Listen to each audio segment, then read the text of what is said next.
totoo lang po, no? Kakaiba yung ginawa nitong dalawa na to, no? Kasi pag sila bumigay, tumulad sila sa mga anak ni Recto, anak ni Bongbong Marcos, at iba pang batang congressman, at iba pang mga batang mayor, at mga gobernur.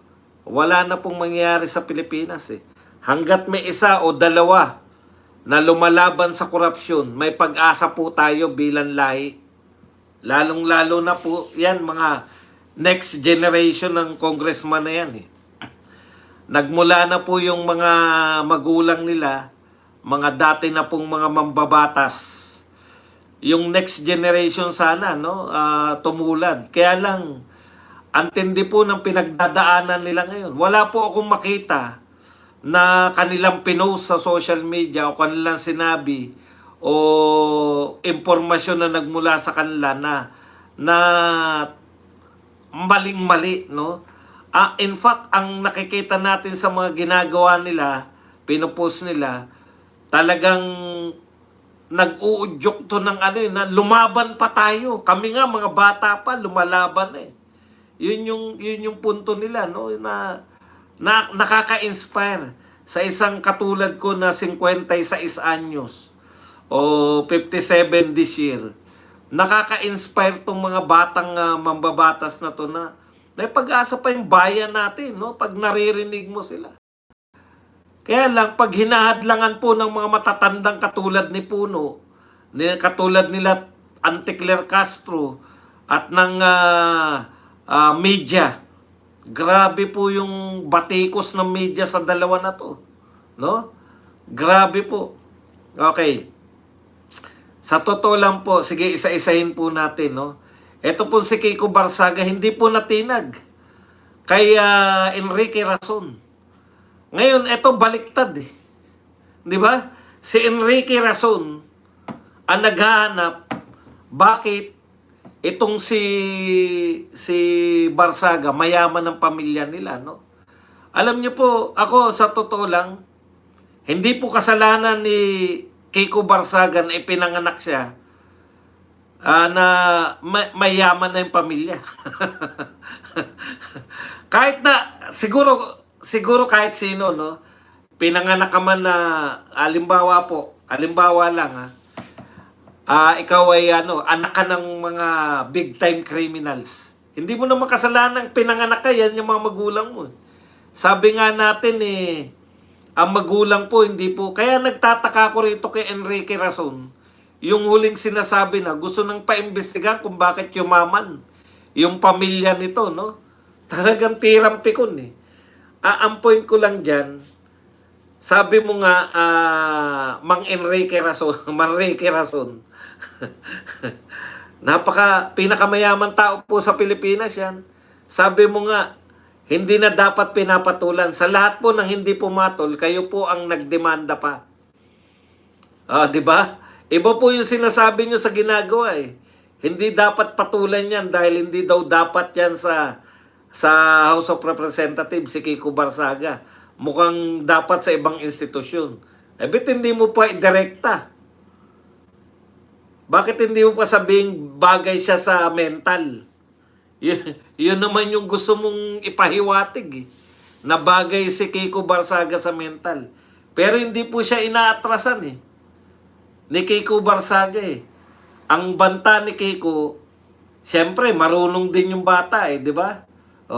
Marunong din yung bata. Hintayin nyo pagbubukas ng Kongreso at marami siyang ibubulgar laban dito kay Enrique Rason.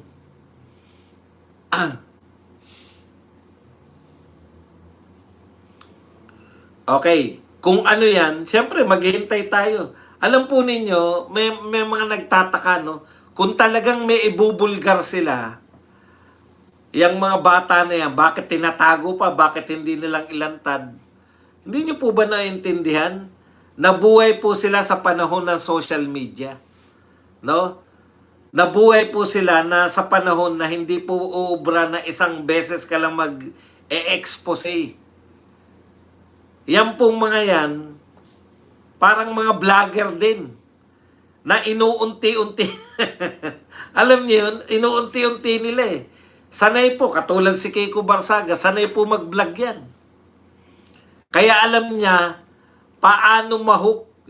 Hindi nyo nakukuha yung diskarte nila Kiko Barsaga eh. Dahil bata sila, kayang-kaya nila na yung kaya nilang hindi na nila kinakailangan mag-hire ng mga babanat para sa kanila. Sila na mismo kaya nilang kontrolin yung social media, kaya po nilang ano tawag doon, yung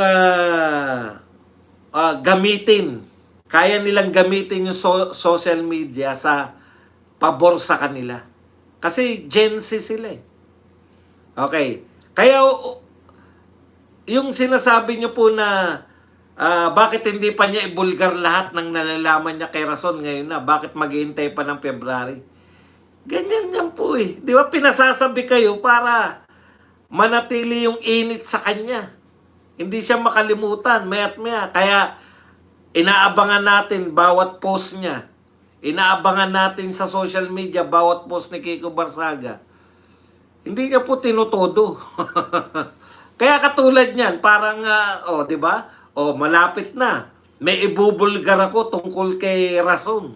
Abangan ninyo. Tayo naman, nag-aabang naman tayo. Ganyan po, no? Kaya sa tingin nyo, parang, talo na si, naku, kawawa naman si Kiko Barsaga. 100 million. Tapos na ba yung laban nila ni Rason? Nagsisimula pa lang si Kiko Barsaga. Ang pagkakaiba po, no? Ang pagkakaiba po nila, si Kiko Barsaga parang utak ni Rizal eh. Bakit? Conscious hero. Kasi pinag-aaralan namin si Rizal, sa Rizal. Parang conscious hero si Rizal eh. Alam niya na eto mga ginagawa ko para maging bayani ako balang araw. Napapansin niyo ba yung mga pronouncement ni Kiko Barsaga? Nag-iimbita siya na para maging bayani siya.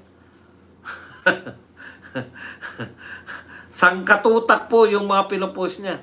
Yung mga meow-meow niya, meow-meow, meow-meow. Effective po yan. Di ba? Kaya akala nitong mga Lenny, kuha nyo pa yung mga Gen Z. Hindi nyo nakuha mga Gen Z. Tinalo kayo na, meow meow. Kala nyo ba kuha nyo pa yung Gen Z? Hindi na kayo nakaka-relate sa Gen Z. Hindi kayang sakyan ng mga Gen Z yung mga pinagsabi nyo na bubuwagin natin ang pader ng kahirapan. Susugpuin natin ang mga katarantaduhan yung mga pinagsabi nyo. Ang mga effective sa Gen Z, meow meow, gano'n. Tapos sasabihin nyo ngayon na may saltik dahil meow meow ng meow meow. Sino hindi nakakakilala kay Kiko Barsaga? Kung tutuusin, di ba? Sa mga batang congressman, dapat mas kilala natin yung anak ni Vilma Santos at saka ni Ralph Recto. Hindi nga natin alam ang first name ng anak ni Recto. Pero kung titignan mo dapat, Vilma Santos, superstar. Ralph Recto, asawa ng superstar. Di ba? Mga matataas na tao, nasa taas siya mga yan. Tinitingala. Bakit daigpan ni Kiko Barsaga? Meow, meow. Tapos asar na asar kayo. Bakit yun lang daw bilib na tayo, wala naman daw ginagawa. Nakita ko po yung tao eh. Narinig ko po magsalita yung tao.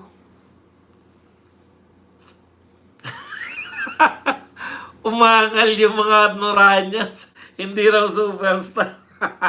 Star for all season lang. Alam mo natin, Recto siya, pero hindi ko nga kilala anong first name na, sige nga, congressman din yan. Ano yung first name ng anak ni Recto at ni Vilma Santos? Di ba? Ito kilala natin lahat, Kiko Barsaga eh. Ngayon, yung sinasabi na imbestigahan si Kiko Barsaga dahil bakit sila mayaman. Kasalanan niya ba? Pinanganak siyang mayaman eh. Wala pa po siya ninanakaw. Yun ba yung gusto niyo imply? Ninakaw? Pero tanggap na tanggap natin na si Rason ang pinakamayaman na tao sa Pilipinas ngayon.